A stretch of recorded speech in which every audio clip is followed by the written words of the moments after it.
Sual. Assalomu alaykum. 4 xotini bor kishi hammasi bilan ajrashib 5-chi xotinni elish uchun iddat tutamdi. Javob. Va alaykum assalom va rahmatullohi va barakatuhu.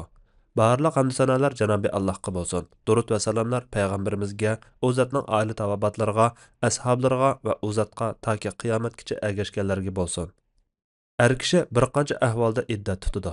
Birinchi, 4 xotini bor kishi 4 xotinini yoki birini raj'iy taloq qilgan ahvolda ayollarning iddati to'shib to'liq ajrab bo'lguncha boshqa xotin ololmaydi, ya'ni iddat tutadi.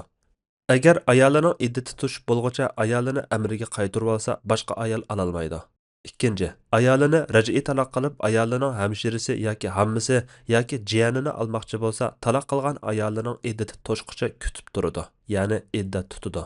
Agar ayolining iddati to'shib bo'lguncha ayolini amriga qaytarib olsa, ayolining yuqorqi tuqqanlarini ololmaydi. Bundaq bo'lishi raj'iy taloq qilingan ayol toki iddati to'shqaniga qadar erning amrida bo'lgan bo'ladi. Shar'iy jihatdan 5 ayolni bir vaqtda amriga elish yoki bir ayol bilan birga nikohlanilmaydigan ayolni amrida jamlash joiz bo'lmaydi.